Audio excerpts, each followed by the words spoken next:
I feel like I've taken an unusual approach to level design in my horror game.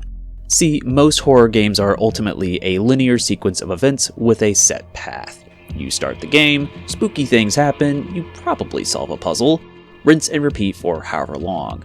If it's survival horror, then go ahead and also add in a lot of shooting and whatever Leon Kennedy is doing. As a result, these levels are appropriately linear and can spread out items, scares, and puzzles at exactly the pace the designers want to. But I've opted for something a little different. My levels, generally, are a bit more open-ended, which I've done because my game's narrative changes depending on if you escape a monster, slay a monster, or get caught by a monster.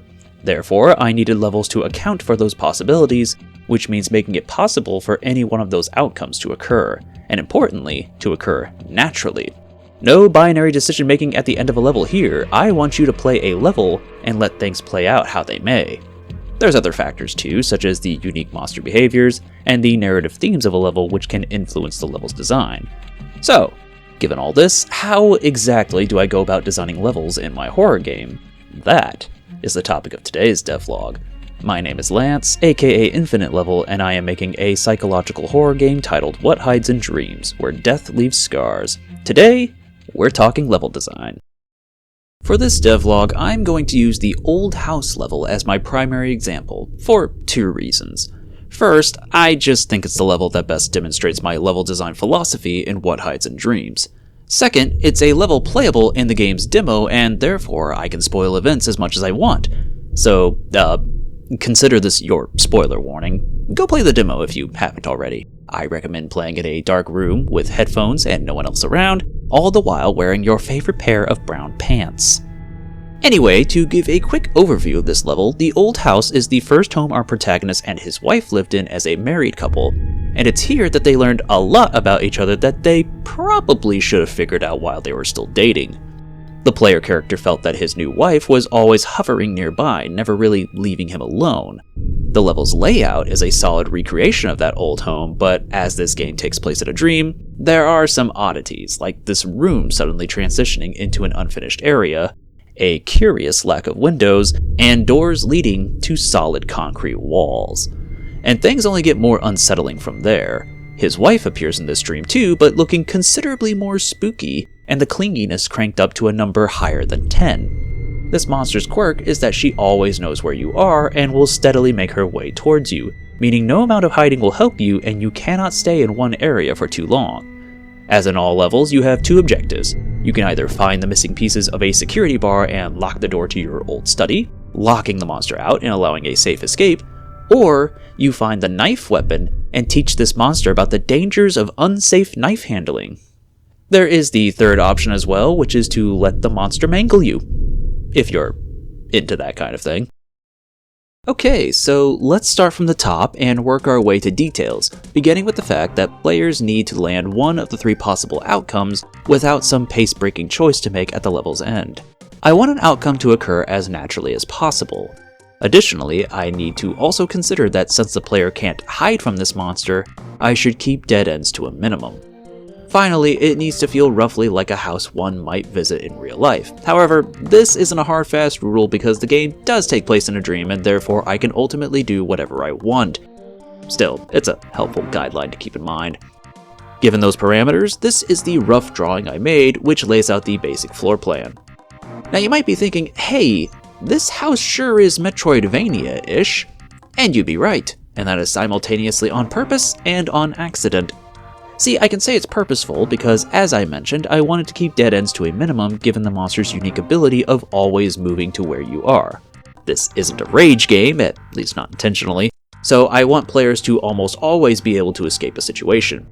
Plus, as we'll get into later, this non-linear approach means players can find items in any order, so they might find the knife before they finish retrieving the security bar pieces, which may push them to get a little violent. But this Metroidvania-like design is also accidental because Metroidvania-like wasn't at the forefront of my mind when designing the floor plan. However, my last game was a Metroidvania, so it does appear my previous game's level design philosophy seeped its way into this game. I feel like in any other horror game that could be disastrous, but in this case, I think it worked out. Maybe I'll fully embrace it next time and make a horror Metroidvania hybrid. I bet that's never been done before. Never, ever. That's the basic floor plan, so now I need to decide on where items are going to be. This is where the fun begins. Because I want different players to have differing outcomes and experiences, I can't just place items in set locations.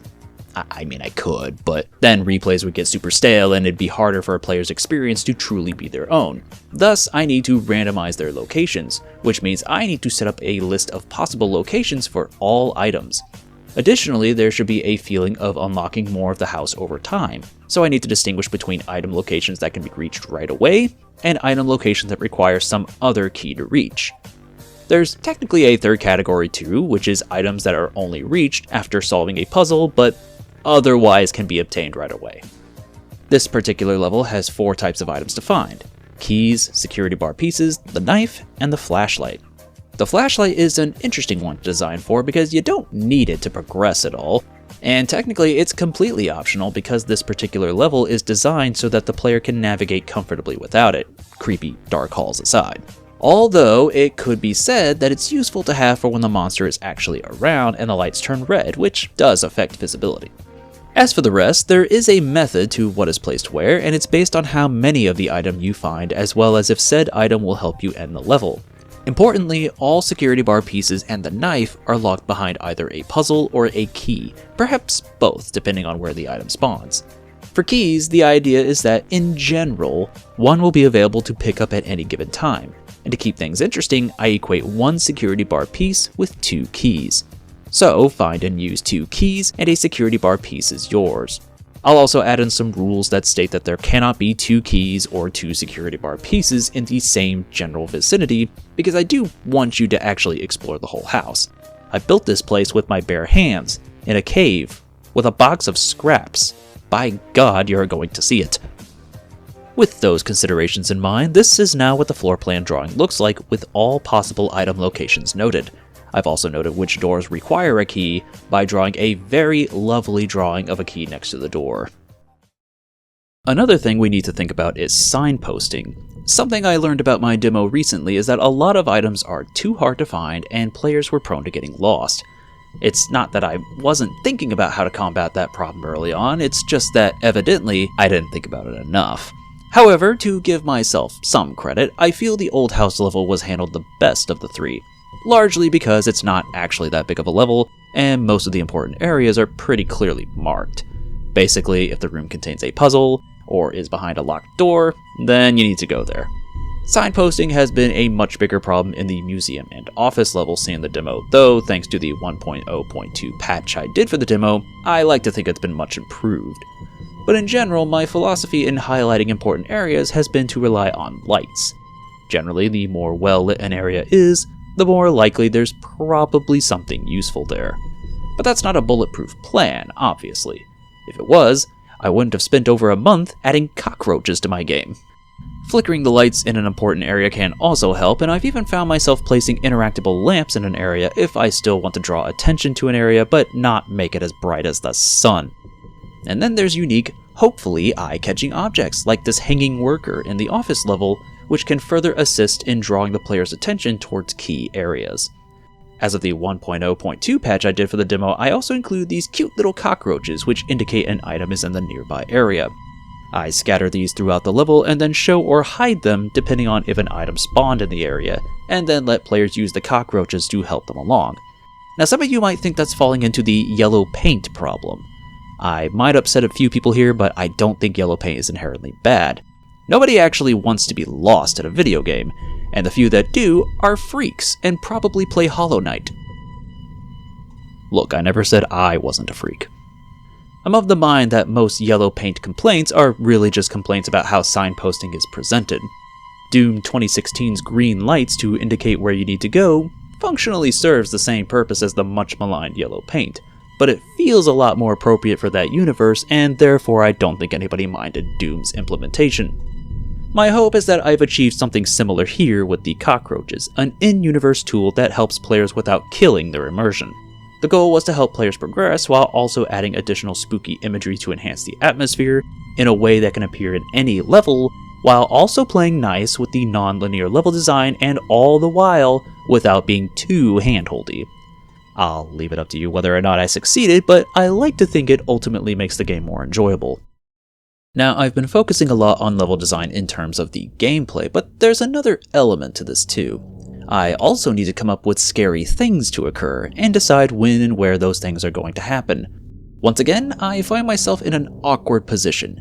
Any other horror game can lay out scares in exactly the way they want because the level is almost always linear. But as I've hopefully very clearly established, my levels are not linear because there's few things I love more than complicating my life. In general, my approach to planning horror events is to decide where the horror event is placed, what conditions allow it to appear, and understand that it is possible for a player to miss some. Most of the time, scares can start after the player gains a certain amount of items, though sometimes I might even tie the scare to specific items like how acquiring the flashlight in the old house kills most of the lights in the level. If there's any scare that's particularly involved, like the introduction to the monster in the office level, then I'll detail those events in my level design documents, but the vast majority of events is simply a spooky sight or sound placed in a location where the player will almost certainly notice it, and then allow the scare to occur once certain conditions are met. Now, in the event that the player manages to avoid a lot of scares, I do have the atmospheric noise generator as a backup plan to help generate sound effects to keep the player on edge. And most levels have at least one spot that the player must go through that will be a great location for horror events. Some levels, like the office level, don't even need a lot of horror events because of the presence of the workers, which are minions for the main monster that freak out when you get near them. Kinda like me, come to think of it. Situations like these end up taking the place of traditional scares anyway, so it comes out the same in the end. So, to sum up how scares are designed in my levels, the prevailing philosophy is that I tend to place several of them, making sure that when they are active, they can't be easily missed, but at the same time accepting the fact that some events aren't going to be seen by a player on that run of a level. I make up for that by having several scares, both optional and forced, as well as the noise generator to consistently give the player something to worry about. With that in mind, here's the final version of my level design document showing where horror events can occur and under what conditions. It gets a little messy at this point, but the perk of being a solo developer is that it only needs to make sense to me.